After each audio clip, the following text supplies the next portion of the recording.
Olá, boa tarde. Dando início à nossa live especial dos Dias dos Namorados. Bem-vindos, bem-vindas, bem-vindes. Um tema muito interessante, fundamental para quem quer trabalhar com psicoterapia e até para vocês refletirem para a vida de vocês mesmos a questão das relações amorosas. E hoje estou aproveitando o ensejo, é claro, a gente está diante dos Dias dos Namorados e esse é um dia que mexe bastante com as pessoas. Então eu aproveitei o ensejo para usar de tema para a nossa live de hoje. Enquanto o pessoal vai entrando, eu vou dando meus recadinhos habituais. O vídeo da live vai virar um Reels, que vai ser compartilhado logo assim que a live acabar. E aí quem não segue a gente ainda na Pragmática Psicoterapia e Cursos, aproveita para seguir, tem muito conteúdo lá sobre psicoterapia, sobre análise do comportamento, sobre psicoterapia comportamental pragmática e sobre psicologia. Daqui a uma semana também vai ser feito o upload desse vídeo para o nosso canal do YouTube, o canal da Pragmática Psicoterapia e Cursos.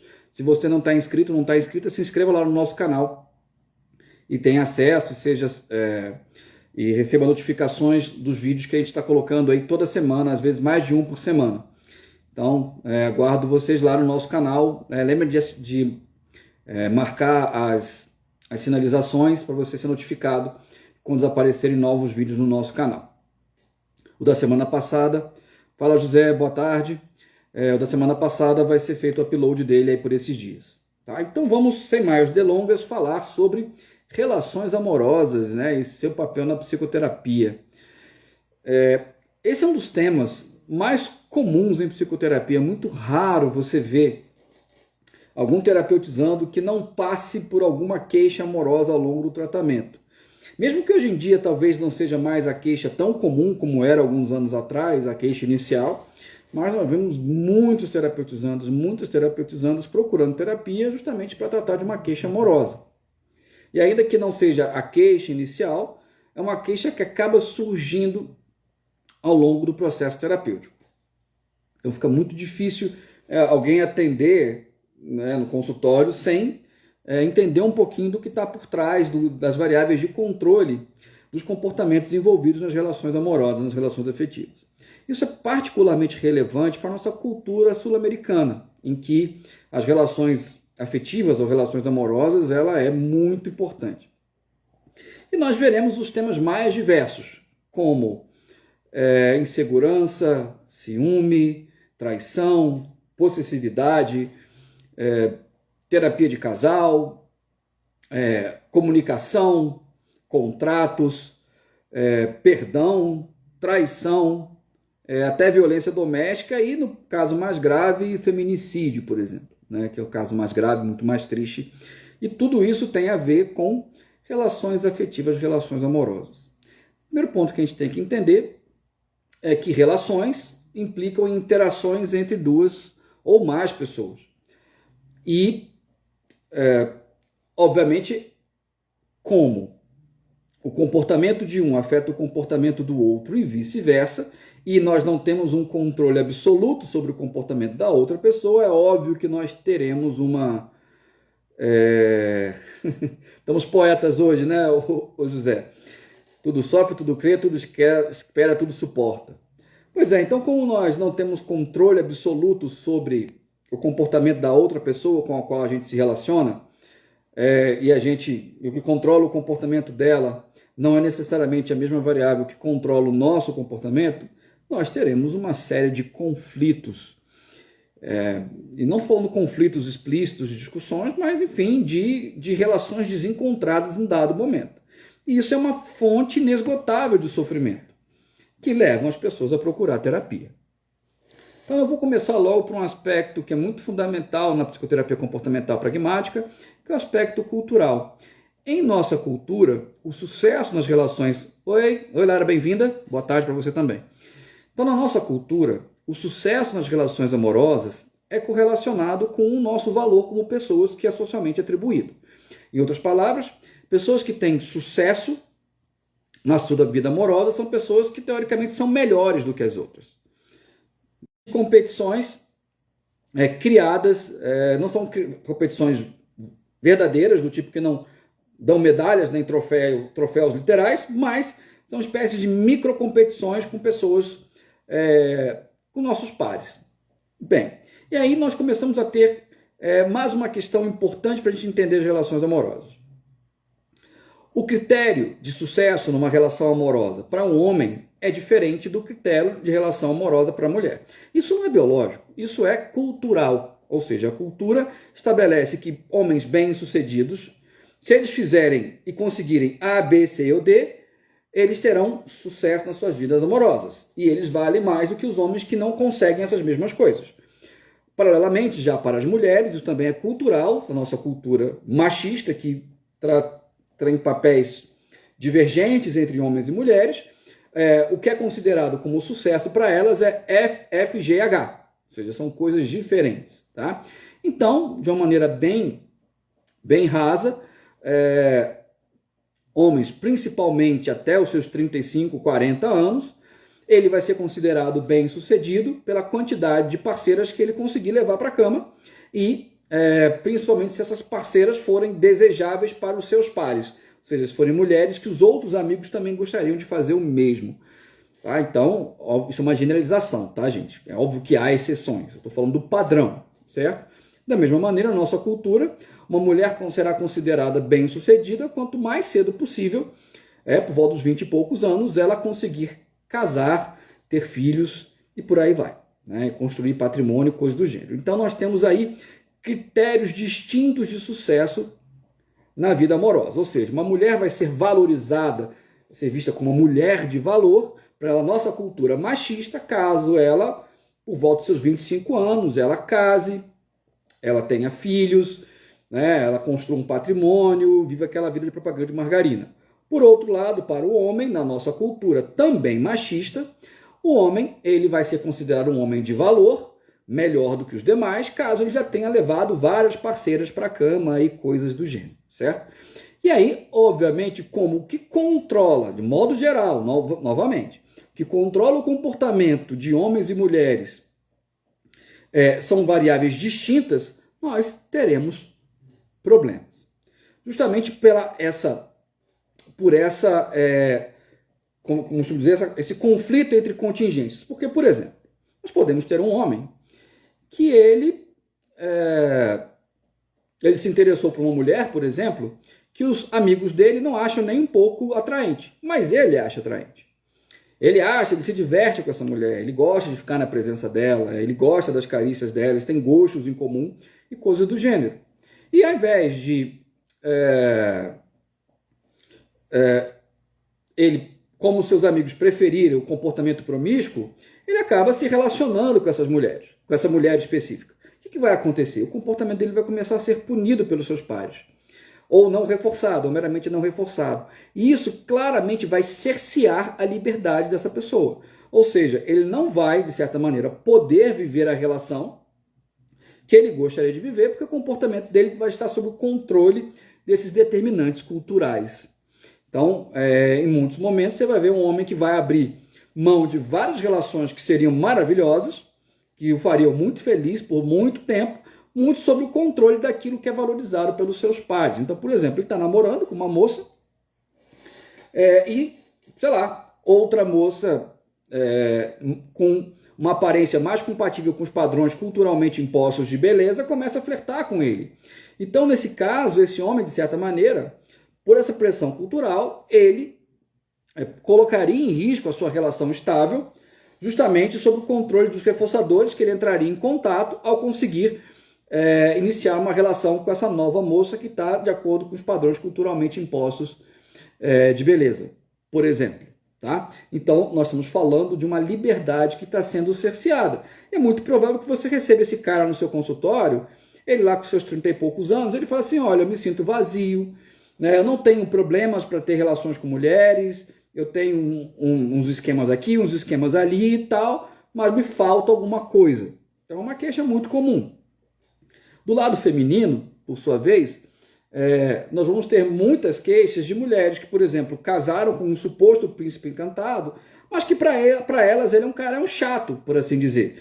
então casaram precocemente, estão num relacionamento, são cobradas pela sociedade, porque se o relacionamento acaba, a culpa é delas, e aí, na nossa cultura machista, que fique bem claro, então ela continua num relacionamento infeliz, tendo uma vida que, a gente olhando de fora, a gente acha que ela teria tudo para ser feliz, quando na realidade ela é profundamente infeliz, porque ela não está necessariamente com um cara que ela queria estar, mas é um cara que lhe confere um certo status, certo? Então, eu já estou colocando de cara as pressões que a cultura ela impõe sobre homens e mulheres que vão impactar sobre a maneira, na forma como vão se relacionar no seu dia a dia.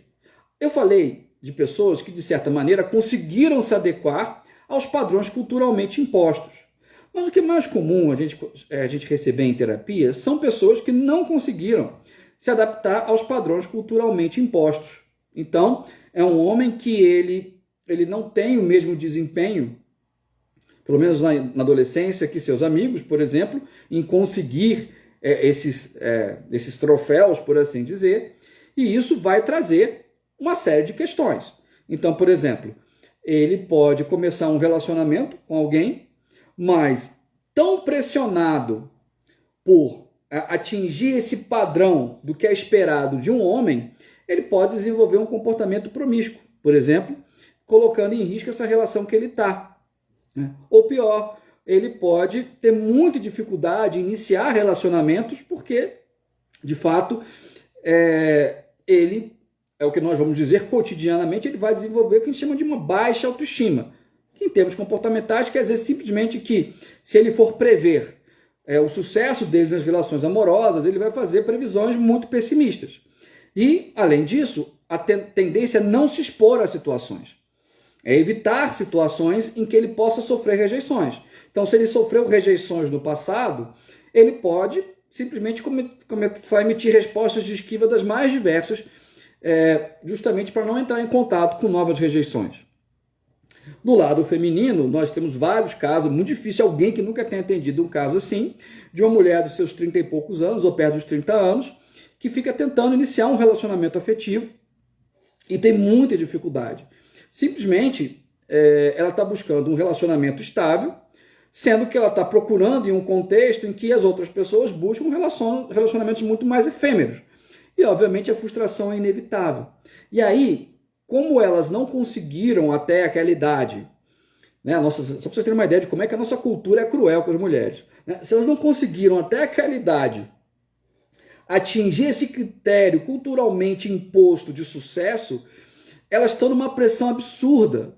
Além disso, tem a questão da maternidade, né? Ou seja, a partir dos 30 as coisas começam a ficar mais complicadas. Então a pressão aumenta muito mais ainda para se iniciar um relacionamento estável. E aí, obviamente, tenta imaginar o sofrimento que isso traz. E como é difícil, essa própria pressão torna difícil de um relacionamento começar em si. Porque essa mulher, ela conhece um cara, por exemplo, seja no aplicativo de relacionamentos, seja num bar, num pub, numa festa, num churrasco, tanto faz, e o comportamento dela não está mais sob o controle do que está acontecendo no presente. O comportamento dela não está mais sob o controle do papo da pessoa, do beijo da pessoa, do sexo com a pessoa, dos vinhos que eles estão tomando e tal. O comportamento dela está sob o controle do futuro. Se esse cara vai ligar para ela no dia seguinte, se esse cara vai entrar em contato com ela, se eles vão continuar saindo, se eles vão namorar, se eles vão casar. E aí isso torna todo o processo muito ansiogênico para essa mulher. Porque o comportamento dela não está mais sob o controle das consequências práticas do que está acontecendo ali naquele momento. O comportamento dela está sob o controle do futuro, se essa pessoa vai corresponder a esse afeto, e sob o controle do passado. Por que do passado? Porque o comportamento dela está sob o controle das múltiplas rejeições que ela sofreu no passado. E com base nelas, ela fica procurando naquela relação indícios, de uma maneira quase obsessiva, de que essa relação vai dar certo. E, obviamente, essa mulher, ela não vai conseguir relaxar. Ela não vai conseguir ser ela mesma. Ela não vai conseguir mostrar a mulher maravilhosa que ela é quando ela é espontânea. E, nesse momento, o parceiro ele vai perceber isso, ainda que ele não consiga nomear. E ela vai se tornar, a presença dela vai ser menos reforçadora, porque se a gente está num contato com uma pessoa que está tensa, Obviamente, essa pessoa tensa vai ser menos reforçadora o contato com ela do que uma pessoa que está relaxada. Além disso, muitas dessas mulheres elas começam a tentar controlar, exercer controle sobre algo que elas não têm controle, que é o outro gostar dela ou não. Muito complexo, né, José? Assim, essa live vai ser muito pequena, eu vou dar só uma palhinha, quem sabe eu faça outra no ano que vem. E aí ela tenta controlar o incontrolável. Então ela começa a conversar com o cara, já fala que quer ter filho, já fala que quer casar, já adiciona o cara no Instagram, já começa a combinar que eles vão fazer no dia seguinte, já começa a combinar se vão a viagem juntos. Aí se o cara demora para responder, ela já começa a cobrar. O que está acontecendo? Está falando com outra pessoa ao mesmo tempo? Eu vi que você ficou online e não me respondeu. Então ela começa a tentar exercer controle sobre o incontrolável. O que vai acontecer? Ora, uma pessoa que começa uma relação e já com outra pessoa que tenta controlá-lo, isso também vai aumentar a aversividade da situação. Então vai aumentar muito a chance dessa pessoa sofrer um abandono. E aí, além disso, há diversos mitos que envolvem as relações amorosas. Inclusive, tem até um vídeo, acho que 3 vídeos do Pragmaticamente Musical no nosso canal que tratam desse assunto. Bem interessante, que eu toco e analiso músicas populares que tratam dos temas das relações amorosas. Curiosamente, 3 delas são, as 3 que eu fiz até agora são de relações amorosas. Vale a pena vocês assistirem. Então, existe um mito de que se você for atraente, agradável, bom de cama, bonito, bonita, interessante o suficiente, se você fizer as coisas certas, a outra pessoa vai se apaixonar por você. Então, o que vai acontecer? O fato de alguém se interessar por você, se apaixonar por você, ou querer ter uma relação com você, na realidade, acaba se tornando não uma questão de encontro de 2 pessoas que sentem prazer em estar juntas, e sim uma questão de desempenho. Ora, vejam só, que aí a gente poderia falar de competência ou incompetência, ou seja, se eu conseguir que essa pessoa quisesse, que essa pessoa me chamasse para sair, que essa pessoa me chamasse para viajar, que me pedisse em namoro, coisa do gênero, eu fui competente, eu fui capaz. Se eu não consigo fazer isso, eu fracassei, eu sou incompetente, eu não sou agradável, eu não sou atraente, eu não sou boa de cama, não sou bom de cama e por aí vai. Só que a gente tem que entender que quando uma pessoa gosta da gente, ou seja, fulano gosta de mim, o sujeito da oração é fulano, não sou eu. Então o que significa? Se uma pessoa não gosta de mim como eu sou, isso não quer dizer que eu seja uma pessoa ruim, que eu seja uma pessoa feia, que eu seja uma pessoa desagradável. Simplesmente, fulano não gosta de mim, mas outras pessoas podem gostar de mim. Ou seja, quando fulano não gosta de mim, está falando muito mais dele do que de mim, porque ele que é o sujeito da oração. Então a gente tem que quebrar essa relação entre desempenho e competência e sucesso das relações amorosas, porque é o gosto da outra pessoa que está contando nessa história. E a gente tem muito pouco controle sobre o gosto da outra pessoa. Se a gente tentar controlar o gosto da outra pessoa, nós teremos alguns desdobramentos importantes. O primeiro foi o que eu falei para vocês, essa tentativa de controlar o incontrolável, de ficar tentando, você não vai me ligar? Você vai furar comigo mesmo? Você só me queria para sexo, não sei o que, vai ter esse tipo de coisa. Ou verdadeiras transformações. Então, sei lá, de um cara que ele odeia sertanejo, mas ele começa a sair com uma menina que ele considera muito atraente, que adora sertanejo, então ele começa a gostar de sertanejo. Ou o cara que ele prefere restaurante, odeia barzinho, mas como ela adora barzinho, ele fala que ele adora barzinho. E aí ele tenta agradá-la, se transformando numa pessoa que ele não é. Obviamente, isso, ainda que ele consiga encenar esse papel por tempo e essa pessoa se interesse por ele, eles comecem a se relacionar, essa máscara dele, infelizmente, um dia vai cair, ela não é sustentável. Ou ainda que não caia, há toda uma perda de identidade. E o cara ele acaba não sabendo quem ele é. Isso é muito maluco. Tem um filme muito legal, que é Noiva em Fuga.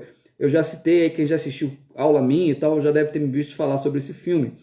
Que o Noiva em Fuga é justamente isso. A personagem da Julia Roberts, ela muito na pressão cultural de casar, ela se transforma naquela pessoa que encaixa perfeitamente no noivo que ela está prestes a se casar. E no dia do casamento, ela foge. Simplesmente porque quando ela vê que ela vai casar com um cara e ela se tornou uma pessoa que ela não é, ela se desespera e foge. Tem até a metáfora dos ovos, né? Como é que você gosta dos ovos da manhã? Né? Um repórter, que é o personagem do Richard Gere, vai fazer uma entrevista com ela e pergunta: como é que você gosta dos ovos pela manhã? Ela fala assim: quando eu estava com fulano, eu gostava mexido.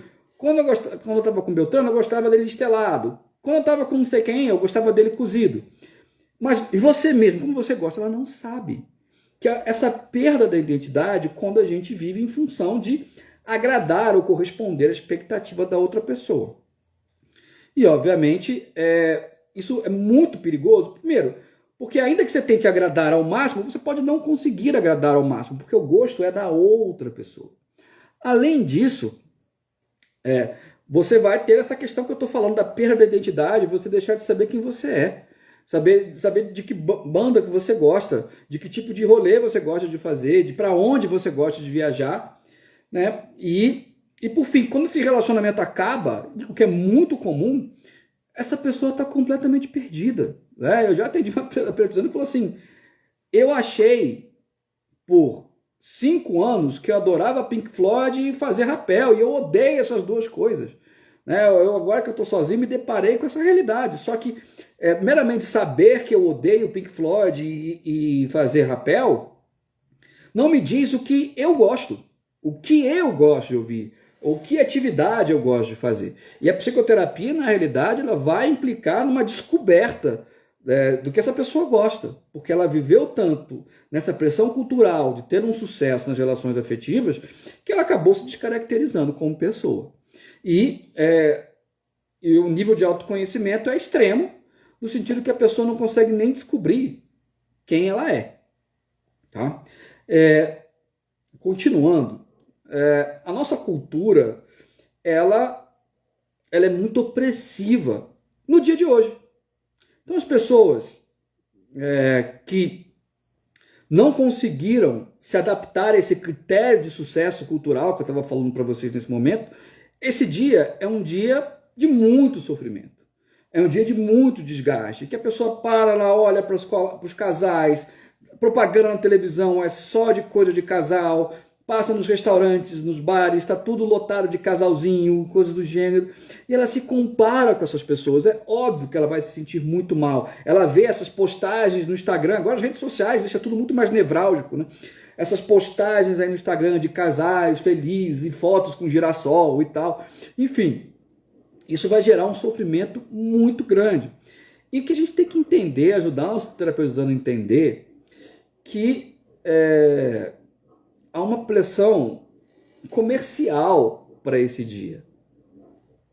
Há uma pressão, são restaurantes que querem, são joalherias que querem vender suas joias, suas bijuterias, são lojas de roupa que querem vender roupas, loja de chocolate que quer ganhar uma grana, por aí vai. É uma data comercial, é só uma data que foi escolhida para simbolizar algo. Óbvio, tem muitos casais que estão felizes juntos, que vão curtir essa data, maravilhoso, uhul. Só que quem não está nesse padrão, isso não quer dizer que você é um fracassado, uma fracassada, um derrotado, uma derrotada, uma rejeitada. Simplesmente você não entrou numa relação. E não faz sentido você entrar numa relação só para você dizer que consegue, só para você conseguir se convencer que você não é um fracassado, que você não é uma fracassada, que você não é rejeitada. Na realidade, é uma mudança total de propósito do relacionar-se em si. A vida amorosa, gente, ela é um aspecto da nossa vida. Ela não é o centro da nossa vida. E a partir do momento que ela se torna o centro da nossa existência, vai ficar muito difícil para a gente lidar emocionalmente com cada situaçãozinha que acontece. É muita metáfora da mesa de um pé só que eu falo. Então, quando a gente fala que a vida amorosa, a pessoa vive em função da vida amorosa, ela é uma mesa de um pé só. que significa? É uma mesa que está sustentada por um único pé. Então, cada cutucãozinho dessa mesa, ela dá uma bambeada grande, porque ela é muito suscetível a tudo que está acontecendo na vida amorosa. Então, sei lá, se a vida amorosa para você é tão importante assim, e você vê sua ex-namorada postando sei lá, curtindo a foto de um cara, você fica louco, né? Meu Deus do céu, né? Se você está tentando sair com uma menina e ela, sei lá, ela não responde por 3 horas a mensagem que você mandou para ela, mesmo com os 2 vezinhos azuis, né? Você fica completamente desesperado, porque sua vida ela gira em torno do sucesso das relações amorosas. E a vida não é só isso. Então, um aspecto fundamental que a gente tem que trabalhar em terapia além de tudo que eu já trabalhei até agora, já falei com vocês até agora, é justamente a pessoa entender que a vida dela é mais complexa do que o sucesso das relações amorosas. Né? Ela tem outros aspectos que vão dar uma sustentação para ela. Então, se você tem amigos, se você tem hobbies, se você joga um jogo de videogame ou alguns que você gosta, se você tem seus livros, se você tem sua família, se você tem seu animal de estimação, tudo isso vão ser suportes para essa sua mesa para que você consiga lidar de uma maneira muito mais bem sucedida com as relações amorosas. Porque a partir do momento que você é uma mesa de um pé só, cada micro interação que você tem relativa ao tema das relações amorosas é uma questão de tudo ou nada. É uma questão de cair ou ficar em pé. E isso é absolutamente ansiogênico e desesperador. Então, o ideal é que a gente tenha uma vida repleta de facetas. Uma vida repleta de aspectos que vai nos ajudar a lidar com qualquer um desses aspectos. Né? Então, é uma coisa que a gente observa muito, até nas nossas sessões. Vocês já devem ter passado por isso, quem aqui já começou a atender no consultório, que o terapeutizando, por exemplo, ele passa os 50 minutos da sessão falando sobre a vida amorosa dele. Tudo bem, a gente tem que trabalhar a vida amorosa dele, mas isso não pode ocupar a integralidade do tempo da sessão. Ah, mas é o problema que ele me traz. Mas, gente, terapia não é só problema. Terapia não é só para tratar do que está dando errado. Lembra, é muito mais fácil a gente construir repertório a partir do que já existe do que enfraquecer respostas ou construir a partir do nada. Né? Então, é muito importante, ainda que a pessoa falhe a maior parte da sessão da sua vida amorosa, obrigado, Fernando, nós também demos uma passeada pelos outros temas da vida dessa pessoa, para ela entender que existe outras coisas além da sua vida amorosa. E às vezes até é importante a gente fazer um reforçamento diferencial aí, em que a gente vai dar um pouco mais de atenção quando essa pessoa falar de outros temas e um pouquinho menos quando ela falar da vida amorosa dela. Então, isso requer uma certa sagacidade do terapeuta de entender que, às vezes, a nossa própria escuta, quando nós falamos só de relações amorosas na sessão, nós estamos contribuindo porque eu estou chamando dessa mesa de um pé só, em que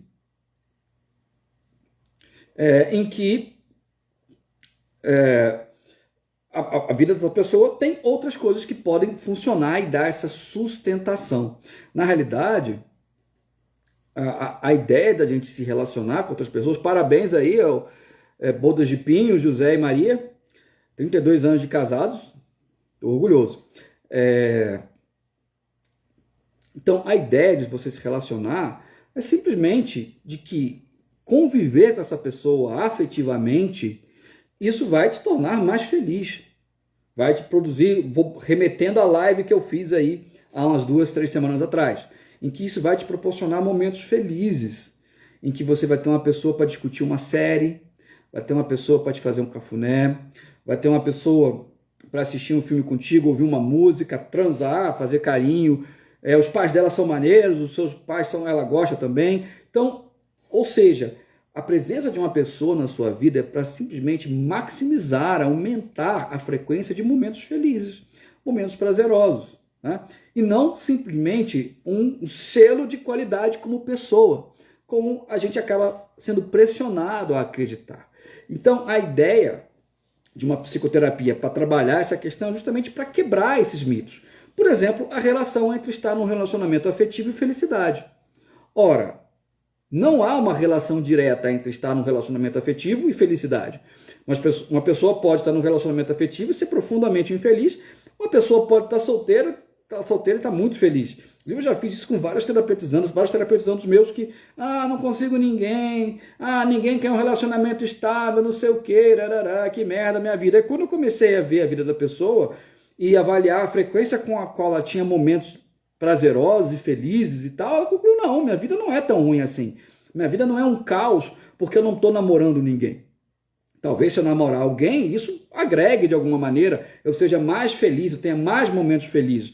Mas isso não pode ser um fim em si mesmo. E esse que é o problema de uma grande parte das queixas em terapia, que é as pessoas se relacionarem como se o sucesso na relação amorosa fosse um fim em si mesmo. E aí, obviamente, como eu já expliquei, nós vamos ter muito pano para manga aí para trabalhar, certo? Eu acho que esse tema, ele tem muito mais coisa para falar, eu vou fazer outras lives sobre ele, mas eu acho que está suficiente aí para hoje, eu acho que eu já botei vocês para pensar um bocado, tá? E então eu vou abrir agora para perguntas, quem quiser fazer alguma pergunta, tirar alguma dúvida, colocar algum comentário, tá? Enquanto isso, enquanto vocês vão tomando coragem aí, eu vou dando mais uns recadinhos. Então, esse Rios, essa live de agora vai virar um Rios. Beleza, José, vou fazer um aprofundamento aí. Quem sabe eu não faço um mini curso na pragmática, na verdade eu até já fiz um mini curso da pragmática sobre relações amorosas. Então, a gente pode falar com mais calma, né, umas 3 horas gasta só para a gente falar sobre esse tema. Então, nós temos vídeos no nosso canal do YouTube falando sobre relações amorosas, vocês podem ver mais sobre isso lá. Tem até um bem interessante, por que a rejeição dói tanto. Eu toco nesses assuntos assim também, além daqueles que eu já mencionei. Beleza, Carlos, eu vou providenciar esse mini curso. Então tem lá o uso da pragmaticamente musical. Você fez, Lara? Que bom, nem sabia, bacana demais. Então, esse vídeo, essa live vai virar um Reels, logo após, assim que ela acabar. Semana que vem eu vou fazer o upload dela no nosso canal do YouTube. Se você não está inscrito no nosso canal ainda, se inscreva no nosso canal, ative as notificações. Quem não seguir a gente na Pragmática Psicoterapia e Cursos, passe a seguir a gente, tem sempre conteúdo aí, todo dia a gente coloca alguma coisa. Certo, moçada? Bom dia dos namorados para vocês. Vocês namorando, casados, solteiros, eu só espero de coração que vocês se divirtam um bocado hoje. Um grande abraço, moçada, e que a força esteja com vocês. Valeu, João.